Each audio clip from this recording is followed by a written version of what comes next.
raised as the oldest of 5 children, and I studied philosophy at Stanford University, and never felt a real need for God, because I felt I could manage my own life and that I didn't need much help from outside. While I was at Stanford, I met a young man who was very, very attractive. He was very, very different from me. He was not at Stanford at the time. We just met in the summer. And when I met him, I felt that this was a guy that you could have a lot of fun with, but you would never want to marry. But you know, opposites attract.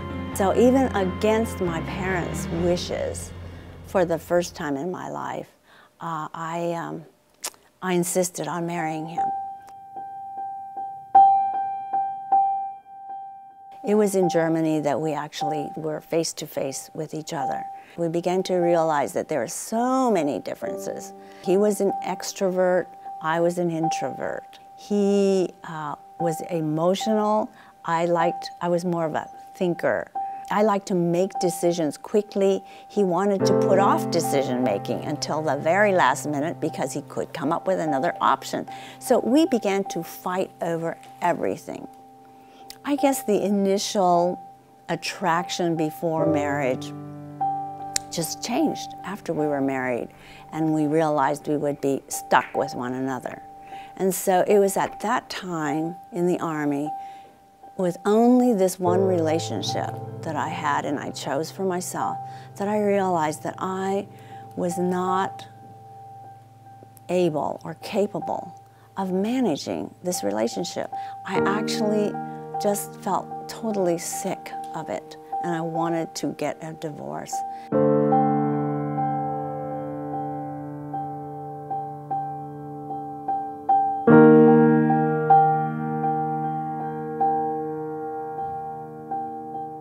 And so it was a very low point in my life. It's actually the first time I ever failed at something.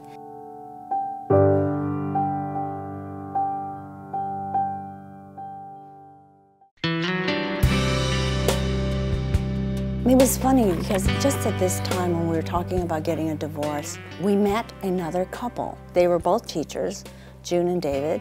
And the thing is that when I got to know them, they were so unusual. They were so different. They were really delightful. They had this wonderful kind of love for each other and for others. And they befriended us right away. And in the midst of my, our really gloomy, troublesome, quarrelsome time together, June and David appeared like a real bright, warm spot. And so we were so attracted to them that I couldn't keep my curiosity down. And one day, over dinner at their home, I just asked out, "What makes you so different? You're not like anyone else I've ever met."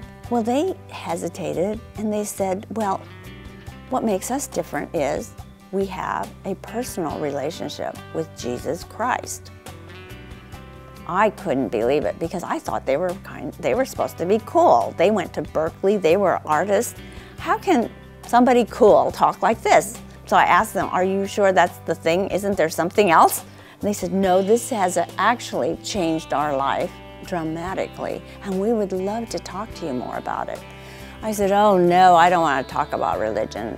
I studied philosophy. Actually, I read Marx, and I really agree with him that religion is an opiate of the people."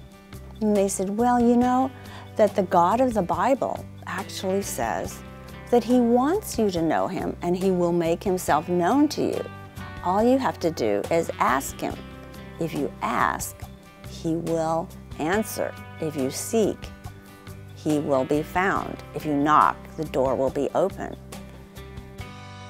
That night after dinner, I went home and I thought to myself about my little life and what I had done to it, how miserable we were, how this little marriage that I insisted on was falling apart. I wept and realized that I had really failed on my own. And I thought, maybe I really need something greater than myself. Maybe I should try what my friends said. What's there to lose? if I just ask God if He's real and if He would just reveal Himself to me, what harm could that do? What worst thing could happen to me now? I've already failed at everything. And so that night, I laid there on my bed. I asked God. I asked and said, if you're out there, would you really reveal yourself to me? Because I would want to know, and I would like to hand my life over to you.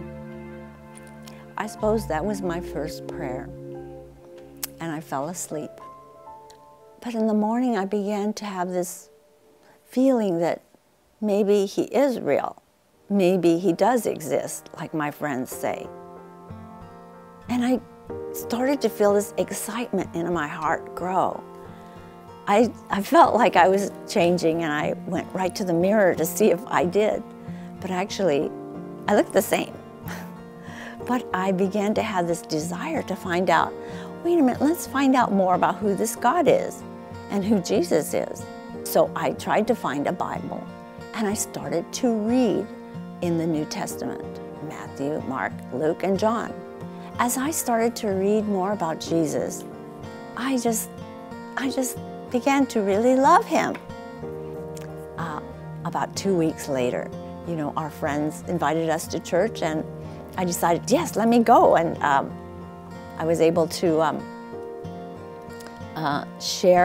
walk up in front of everybody to declare that I was a Christian.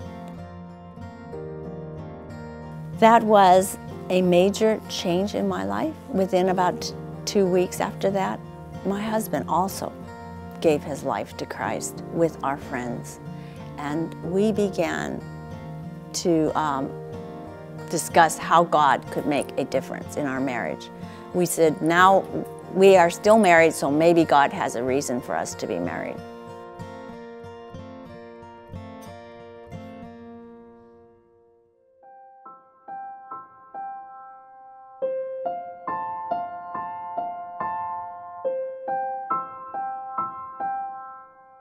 So that was the beginning of a major change in our life. And as a result, my husband, through the years, has really changed and become a wonderful leader in our family, as well as our fellowship, the church, and I have really seen him grow. I've also seen myself grow as I learned to step back and allow him to be the leader. In that way, I've developed a quieter and gentler spirit inside me as I've learned to cultivate him and his leadership. So I learned that God's Word is very, very powerful and very wise. And the wisest thing I could do was to entrust myself to Him. My name is Mi雪, and I believe that life is full of faith, hope, and love.